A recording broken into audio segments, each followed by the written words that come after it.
welcome to the podcast, guys. Thanks for having us. So we've got Harvey Tweats, I remember your last name now, and Tom Whitehurst. Yeah, only one letter out. Yeah. One letter out. Not bad. And together you make Celtic Reptile and Amphibian. Yeah.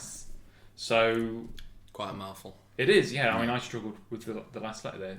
This is also, I should say, this is a bit of a historic moment for the podcast because this is the first time I'm actually with the people I'm interviewing. I think out of all the ones, it's all been on Zoom, which is lovely. But I can see you. I won't touch you, but I could. So that sounds sinister, doesn't it? Especially when we're on our own in the house. It's nice to actually be with you as we do this. So we're at Harvey's house today, which is part of the base of operations where your garden is more or less like a zoo with the amount of creatures that you got. But Tom, you've also got lots of stuff. Yeah, most of it, half of it. Yeah, all in your garden. Spread out between us. So where did this love and interest start in herptiles for you both? I should also point out, if people haven't heard the term herptiles, it's not herpes or anything to do with that. It's the collective term for reptiles and amphibians. So you'll probably hear herptiles a lot during this podcast, but I'll start with you, Tom. So where did it all start for you? Well, it began not so long ago, actually, about 2 years ago. Well, you're only 17, both of you, aren't you? Yeah. So it can't be that long ago. So actually my interest came from Harvey. So we say the infection spread to me because it's quite infectious. So it's a poor use of analogy at the moment. Talking about herpes. Yeah, just to be clear, we're not on about herpes again. But yeah, so Harvey's had, well, you'll explain all this, but basically Harvey's had a lot of animals before, and I've obviously gone around his house. We're mates, so I've been around his house before, and I've seen the reptiles and the amphibians, and I'd be like, that's really cool. I want to get some. So I got some, and then we're like, okay, we've got a decent sized population here. Why don't we do something a bit more with it? Let's try and form some sort of, well, at the time it was just a Facebook page really, but it sort of grew and expanded into what we are now, which is a business. Yeah. And so as Tom says, you've been doing it a little bit longer. Yeah, so I mean, I've always been interested in nature ever since I was born. It's one of those things that I think for all of us who are interested in nature, we kind of can't really put a finger on where it started. You just popped out and love nature. Well, exactly, yeah. But one of the things that that really intrigued me was European and British reptiles and amphibians, because they're a group of species which you may see a fleeting glimpse of on a moor or a heath, or you may hear about them, but you're never always surrounded with the diversity of them. And so I think it was more of an absence than a presence of these animals that really got me hooked, as it were. And that's how it started. I mean, the first things I started keeping maybe 4 years ago. I've kept exotic reptiles and amphibians for 10 years, but then the more native and European stuff, which is a lot more rare, has been kept since about 3 years ago. So it was that almost like chasing these animals, and it was this sense of mystery surrounding them that really got me interested into them. And over the years, it's been able to link in with conservation work and rewilding work, which I'm sure we'll discuss. Yeah, well, I'm glad you've mentioned that, because that's pretty much what I'm going to go on to now. So you're both huge advocates of reintroduction and rewilding, and whatever you want to call it. And I think we often get caught up with the megafauna, and in previous podcasts talking to Pete Cooper and other people. But the little guys often get left behind. So I guess the question I put to you is, why should we bring back some of these frogs, some of these lizards, when perhaps other creatures like beavers are the prime example of these huge habitat engineers which have obvious benefits, but what's a moor frog going to do, or what's something else going to do? Well, to start off with, you need to not think of the animal on an individual basis. You've got to think at large, at a population scale. Collectively, amphibians and reptiles in healthy ecosystems completely outweigh all of the mammalian and bird diversity within an ecosystem. So as a collective species, their impacts rival the likes of megafauna. So for instance, in America, on healthy marshland, the number of amphibians per 10 hectares is the equivalent to a black rhinoceros. So all these amphibians eating insects and moving through the landscape can create as big of an impact as, say, a grazing black rhinoceros. And even more remarkable, salamanders in temperate and tropical forests, there's research showing that they actually help to regulate the climate because they control the level of decomposition within the forest floor, because they eat things like woodlice and earthworms and slugs, things that would otherwise decompose plant matter and create carbon dioxide and alter the planet. So healthy amphibian populations are crucial. They're actually a lifeline for all living things. Not to mention the fact that so many species, we were talking earlier about otters eating Iberian marsh frogs. You know, they're almost like coming across a large marsh frog, as you'd know, it would be like, you know, for an otter coming across a hamburger or something. It's just a bite-sized meal. And so there are many, many different ecological functions, but also on a human level, they control pests, they stop disease outbreaks. These are incredibly resilient animals which have got a variety of ecosystem services. And adding to that, there was actually a campaign by an Australian environmental organisation which said, if frogs go extinct, you'll know it. And it was a picture of a lady in a bath and then just the whole room covered in flies. And it kind of hits home this message that if we lose these animals, albeit we don't see their effect on a daily basis like you may see an elephant push over a tree, but the effect is there, but it's at a lower level, closer to the ground. So if you look at Britain has a very low amount of amphibian and reptiles. It has 13 species. And that's unusual compared to the likes of Denmark and Sweden, which are in the same climatic zone within Northern Europe. They have many more species, especially amphibians, living within their country. So what has gone wrong? Well, we know that habitat destruction has been going on in the UK for practically longer than anywhere else. The Romans started draining the marshes and fens even in those times. And so if you look into the fossil record and the historical record, we can see that there are extinct species of reptile and amphibian, such as the moor frog, the agile frog, possibly the tree frog, the European pond turtle.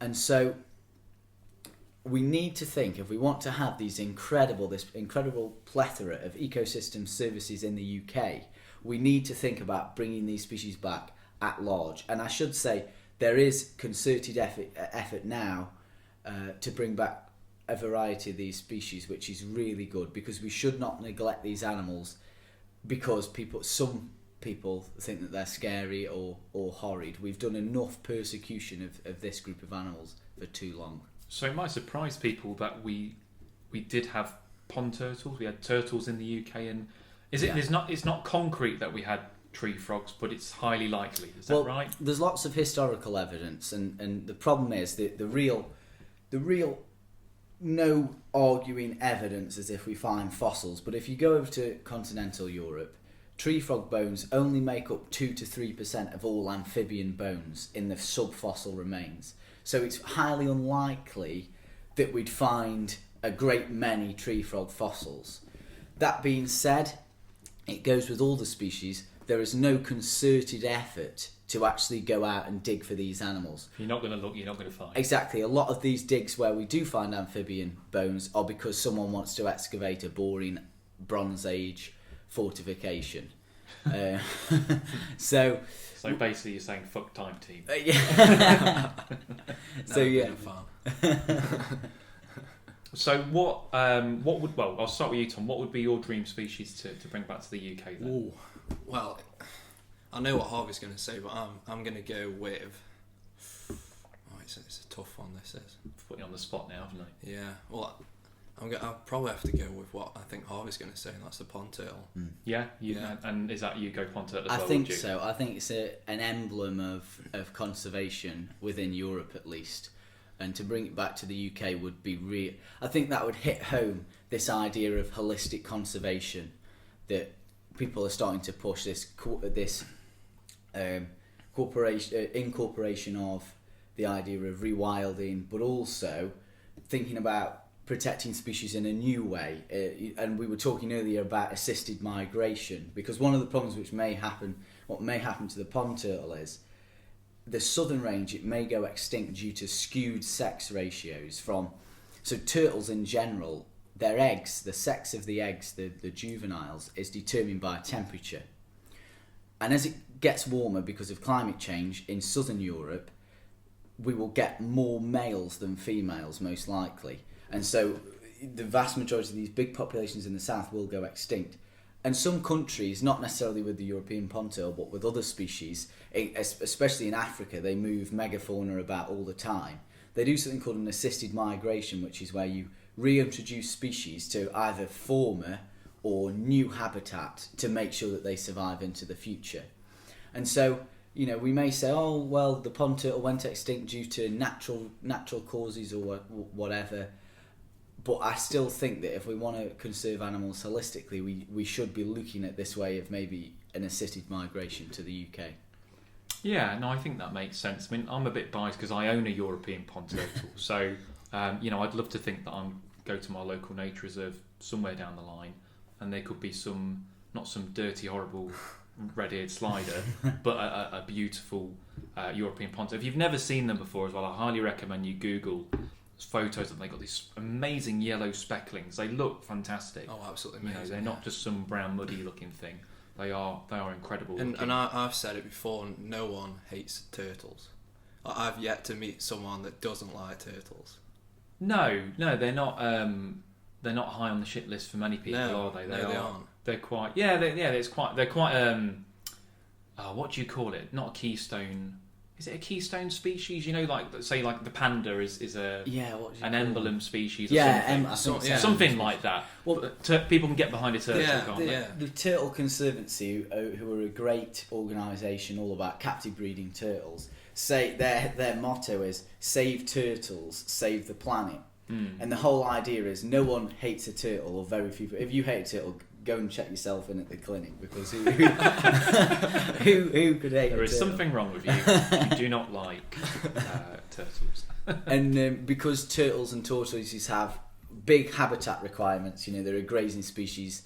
If you save the turtle and save the turtles and tortoises, you'll also save their habitat and all the other, thousands of species which live in that habitat. And that's what Europe has actually done with the pond turtle. Is they've proven through conserving the pond turtle, they've also conserved things such as the yellow and fire-bellied toad, which is a priority listed species, the European crested newt, which is another priority species and in some parts of Europe now endangered. And so by saving the European pond turtle, which needs good terrestrial habitat to forage in, good water habitat, great nesting places, then you're saving such a huge array of ecosystems that many species will love. So one of the things I wanted to ask you both was really, with the UK, we seem to have a lot of specialist, I know you don't like the word subspecies, but we have a lot of specialist species, whereas for some reason on the continent, they're not nearly as specialist. So my first-hand experience of that is sand lizards. When I went to Hungary, they were everywhere. They were in meadows, they were in woodland, but in the UK, we would typically only associate sand lizards with dune systems or heathlands. So do you think there's a reason why many of our herp fauna and other animals, swallowtail butterflies are another example, why they're so specialist, or is it not as easy? I think it's mainly to do with the fact that there's no habitats in the UK for these animals, so they have to become specialists because they've got no other option than to, for example, the sand lizard, he's got no other option but to specialise and live in sand dunes because there's nowhere with sufficient water and sandy banks anywhere in the country. There may be few locations, but not enough to support a population, so they just go to the dunes. There is climatic differences, of course, between, say, Hungary and the UK, but I think the biggest one is association. We've hammered our country environmentally for so long that the only hospitable places, as Tom says, that the sand lizards can now live are these tiny fragments of what was a once great tapestry of habitat all across the country. As Pete Cooper would say, you can see sand lizards in Bavaria, which I must add is not too dissimilar of a climate to the UK, on beaver dams. And that's because they've got a much more connected, I mean, it isn't perfect, but a much more connected ecosystem, you know, with wildlife corridors and prime wetland where the 80,000 plus beavers that now live in Bavaria are helping create.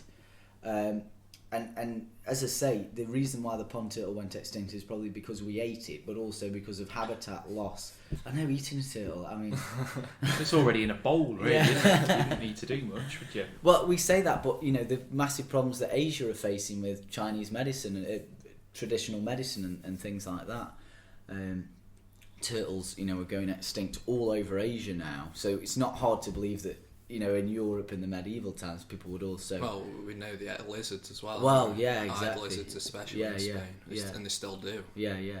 It's kind of bizarre. It's just alien to the UK, isn't it? Yeah. I mean, I suppose you think it's strange in France eating frogs' legs, but pretty much or any... snails or something like this. Yeah.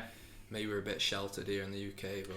I guess so. I mean, I'd give it, if it was all proper and humane, I'd give it a go, I suppose. But there's not a huge market for it in the UK, really, is there? No. Not at the minute. And I guess what you're both primarily associated with is the outdoor keeping of reptiles. Now, I know particularly this podcast isn't really about pets, but we will touch on this a little bit. So for many people in the UK, they might not have even considered that you could keep a reptile or an amphibian outdoors and think that it would do well. But not only do they do well, what you two both advocate is that they thrive and do even better. So I know we could do a whole podcast just on this, but just on the bullet points, why is it better to keep them outside? I should point out this is really only European species or some species that can tolerate northern temperatures. A lot of the more tropical stuff would likely struggle outside, wouldn't it? For the I mean, it's a very complicated issue. I'm generalising there, but if you wanted to keep a European species outdoors, what are the benefits? Do you want to go from me to you? Go on then, because otherwise you'll be talking for half an hour, Harvey, and Tom will fall asleep. So let's back and forth then. Well, the first one would be natural UV, which is just better than a light bulb or a heating, whatever you call it, bar. Yeah. Because it's the real thing. It's the sun. No one can replicate it. Science can't replicate it yet. And the benefits of UV are that the animal can live as it would in the wild. So the natural colours will start to come. It can metabolise food better. It's just, it's simple, really. It's just good. Yeah, it's just good. Yeah, It's just perfect because it's just the real thing. Yeah, because you can't take something from the wild, stick it in a box inside, and replicate it when you can just stick it outside. You don't have to replicate anything because it's in the wild, just around some walls. I guess as well, to a degree, it's cheaper because you've not got your electricity on them.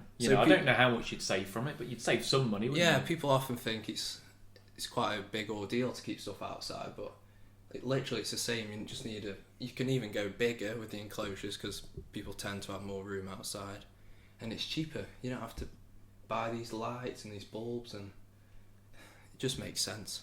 It just makes sense. Well, I'll say natural insects.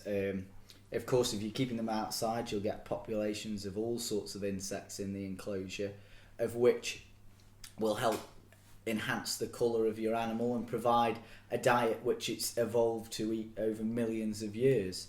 So you don't really need to... You might feed them a little bit. We do feed them, yeah. We give them sort of like...